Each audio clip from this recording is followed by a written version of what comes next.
Everything rises or falls on leadership, and the toughest person to lead is ourselves.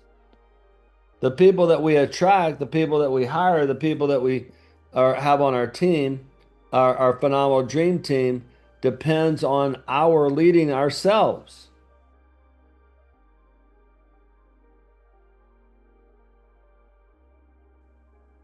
John Maxwell says that leadership is influence, nothing more, nothing less.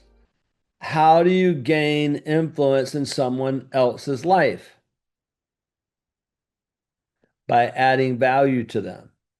See, when you add value to someone, they're going to be interested in you. When you add value to people, when you help them reach their goals, they're going to want to help you reach your goals. As a matter of fact, again, Mr. Zig Ziglar said you can have everything in life you want if you'll just help enough other people get what it is that they want. You don't have the team you want, you just haven't helped enough people yet. You don't have enough clients yet, you just haven't helped enough people yet. Now, by the way, Mr. Zig Ziglar said this. He said that everybody wants the same nine things out of life. Same nine things out of life. They want to be happy. They want to be healthy. They want to be at least reasonably prosperous. They want to have friends. They want to have peace of mind. They want to have good family relationships. They want to feel secure. They want to have hope for the future. And I love, love, love the ninth one. He said that people want to love and be loved. Start there. Just love people. Just love people. I'm convinced at the end of the day that life, business, everything is about that one word, love. That's it. Even though I don't know all of my team members personally, we've set up a system that helps them win, that helps them win in life, that helps them win in business. So this is our commitment to each other. Now, Dale Carnegie said that leadership is enlisting the willing cooperation of others to achieve a goal. Two key words there. First of all, goal. Every one of your team members needs to have understand what their goal is, what the goal of their role is. There's another key word here, and that is willing. Why are they willing to help you reach your business goals? Because you've helped them reach their goals.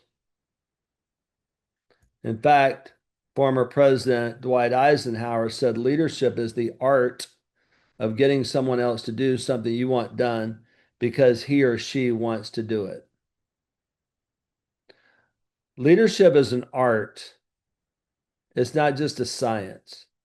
There's a lot of data out there in the corporate marketplace and the science of motivation. Guess what? 70% of American workers are disengaged. It's been that way for decades. The Gallup Employee Engagement Poll has shown that 70% of American workers are disengaged. 18% of those 70% are actively disengaged, which means that they are working against your company. They don't even want you to succeed. They don't even like you. They show up for the paycheck, and maybe that's because you said things like, listen, this is where you get your check from, so you do what I say. I want you to learn a whole different way of leadership because corporate management doesn't work, at least for small business.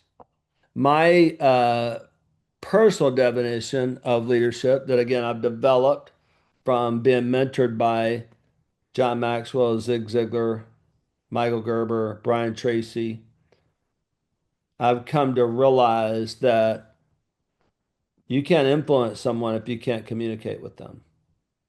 You can't help them get what they want if you can't effectively communicate with them. So, my leadership definition that I've adopted for myself is that leadership is effectively communicating your vision.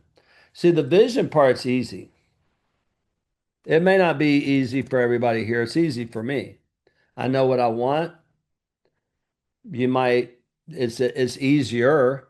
How many of you would agree that the vision part's easier? Like, I want to do X amount in revenue, want to have X amount in profit. Maybe I want to have X number of people, X number of customers, whatever the case might be. You can identify what it is that you want. You can identify your vision. But how many of you have noticed that it's difficult sometimes to communicate with certain people? Anybody ever notice that? Okay. So, matter of fact, there are four different communication styles that I want to teach you right now. Every human being on planet Earth has an internal motor or an internal pace.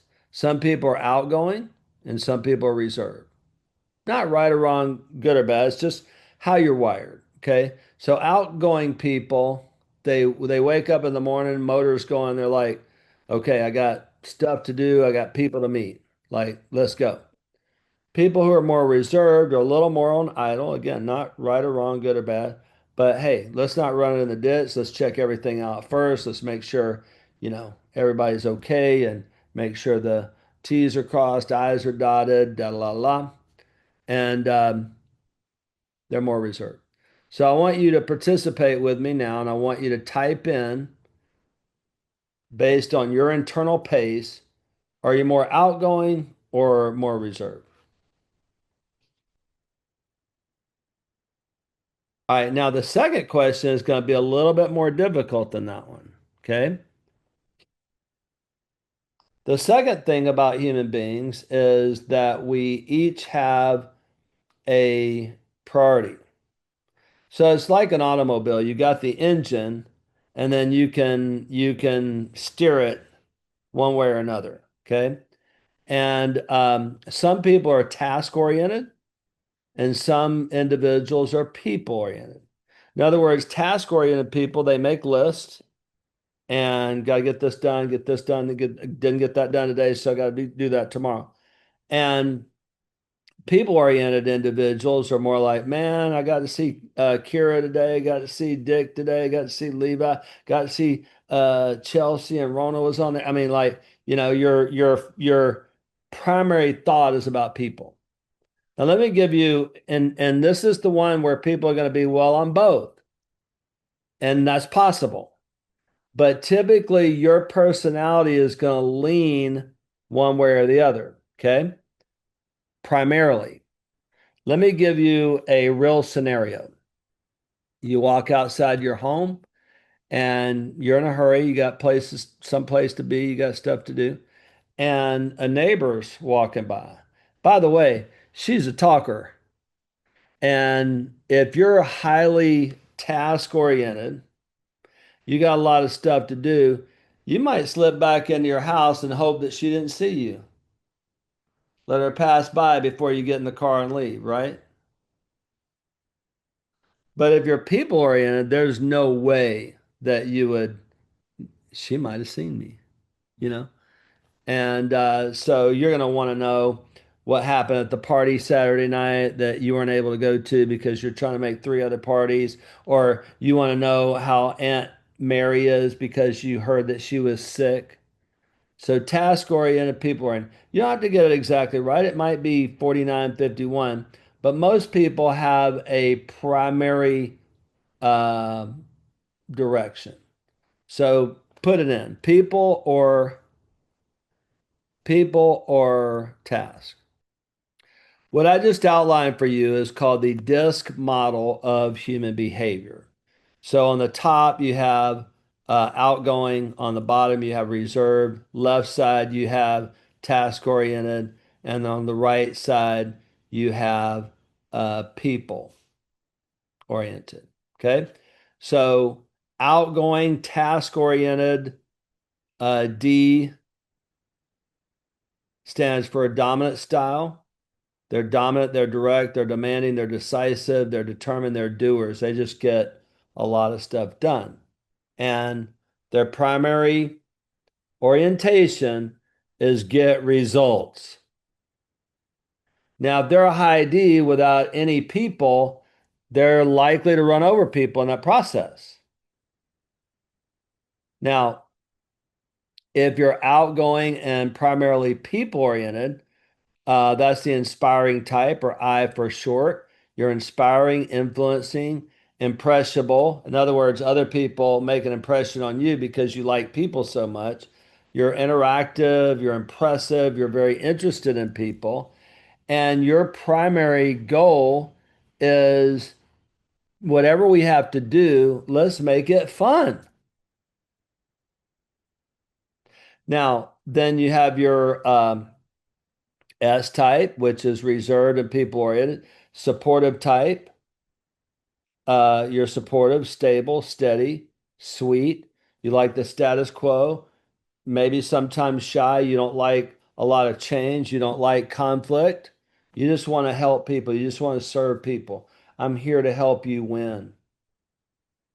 And then over here on the left bottom side, reserved and task oriented, the cautious type, or C for short, cautious, calculating, competent, conscientious, contemplative, and careful. There's actually 41 different profiles. 41. You're going to find out what these colors mean. You're going to find out what these symbols mean. And it is one of the most revealing things that you can learn about yourself. And here's why it's important. Because once your behavior style, your personality style dictates and informs how you communicate with other people. Here's the challenge. If an I is trying to communicate with a C, or a C is trying to communicate with an I, man, it can be difficult. If a D and an S are trying to communicate with each other, it can be difficult because those are the opposite ends of the spectrum. And many of you guys married the opposite type of personality. Why? Because opposites attract and then they attack if they don't know, understand the DISC model of human behavior. Now, obviously, your values help you. This is not the whole picture of human beings, but you can have good values. I love you, but man, you drive me crazy, right? Because we don't understand this. When you are building a team, when you're building a company, and the fact is that people on your team have a certain personality that may or may not be the best personality for the position that you have them in. So get the right people on the bus, then get them in the right seat based on their personality style. Okay. All right. So leadership is everything you do to communicate your vision. Phenomenal leadership delivers a meaningful experience that inspires the team to implement. When people come to your place of business, of course, they got to get the work done. But you can create an environment where people feel supported, encouraged, and they want to grow. They want to help the business grow. Now, how do you inspire people? By the way you treat them. As simple as that. You don't have to stand in the front of the room and deliver some kind of flowery, inspirational speech. Love people. Help people. Show them you care.